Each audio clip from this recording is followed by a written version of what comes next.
Narito na ang pinakamainit na balita mula sa PNA Headlines. Nagsimula ng makipagpulong si Pangulong Ferdinand R. Marcos Jr. sa mga matataas na opisyal ng India sa ikalawang araw ng kanyang state visit doon. Binigyan ng arrival honors ang Pangulo sa kanyang pagdating sa Rashtrapati Bhavan, ang official residence ni Indian President Draupadi Murmu sa New Delhi. Doon sinalubong siya ni Murmu at Prime Minister Narendra Modi. Nagpulong ang tatlong opisyal para pag-usapan ang pagpapatatag ng ugnayan ng Pilipinas at India. 5 araw na magtatagal ang state visit ni Pangulong Marcos. Ayon sa Pangulo, pinaninindigan ng kanyang pagbisita ang pangmatagalang relasyon sa pagitan ng Pilipinas at India. Ito rin anya ay pagkakataon para palawakin ang kooperasyon ng dalawang bansa sa gitna ng mga pagbabagong geopolitical at pang-ekonomiya sa daigdig, na unang ibinalita ni Marcos noong Lunes na iaangat bilang strategic partnership ang ugnayan ng Pilipinas at India. Pagkatapos ng kanyang mga meeting sa New Delhi, bibisita ang Pangulo sa Bengaluru para makausap ang mga business leaders doon. Ang state visit ni Pangulong Marcos ay kasabay ng paggunita sa 75th anniversary ng diplomatic relations ng India at ng Pilipinas. Bahagyang bumaba ang inflation o bilis ng pagtaas ng presyo ng bilihin noong buwan ng Hulyo sa 0.9% mula 1.4% noong nakaraang buwan. Ayon kay National Statistician Claire Dennis Mapa, bunsod ito ng pagbagal na pagtaas ng singil sa kuryente at presyo ng liquefied petroleum gas or LPG.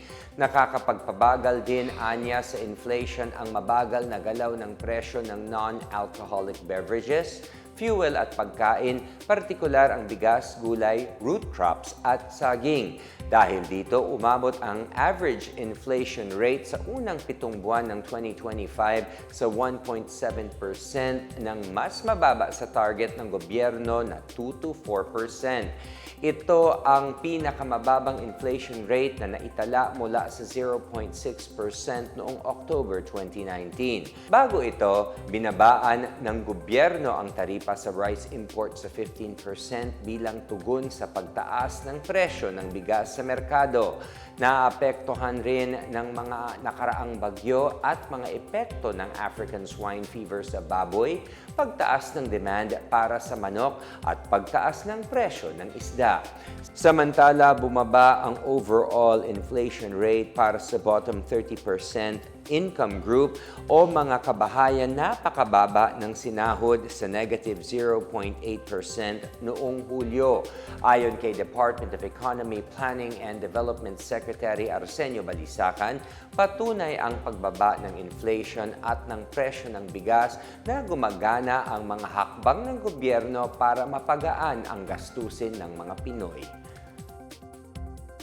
Nakapagbigay ang Government Service Insurance System o GSIS ng mahigit 942 billion na loans na nasa 1.1 milyong empleyado ng gobyerno sa ilalim ng Multi-Purpose Loan Program or MPL simula 2020. Kilala ngayon bilang Ginhawa Loans, layunin ng MPL na makapagbigay ng pinansyal na tulong sa pinaka-nangangailangan ng mga empleyado kagaya ng medical bills, education, emergencies at livelihood ventures.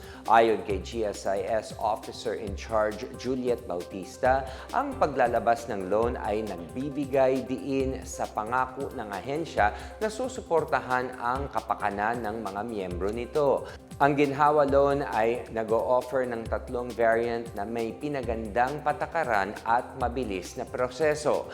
Mayroon naman itong interest rate na naglalaro sa 6 to 7% habang wala naman itong sinisingil na service fee.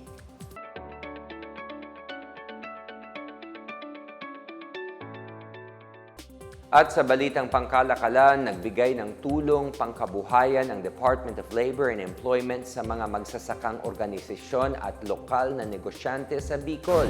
Sa isang media release, nakatanggap ang mga farmer groups mula San Miguel Town at ang 19 na local entrepreneurs ng mahigit 800,000 pesos upang pondohan ang kanilang meat processing project kasama ang iba pang negosyo.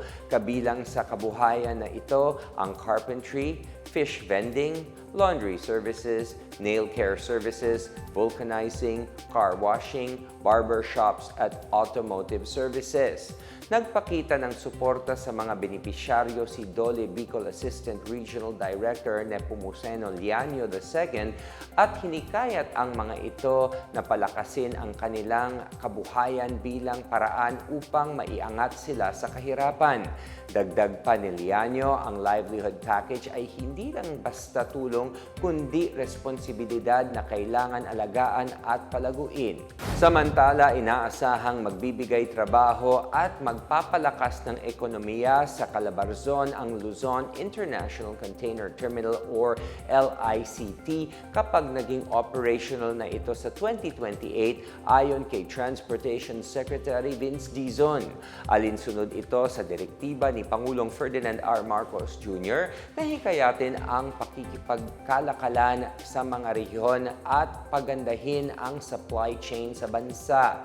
Matatagpuan sa Buabuan, Batangas ang container terminal na magiging lokasyon ng bagong industrial zone sa probinsya. Paliwanag ni Dizon, makakaakit ang nasabing port project ng mga factories at makakatulong sa vessel congestion sa Manila, Batangas Port.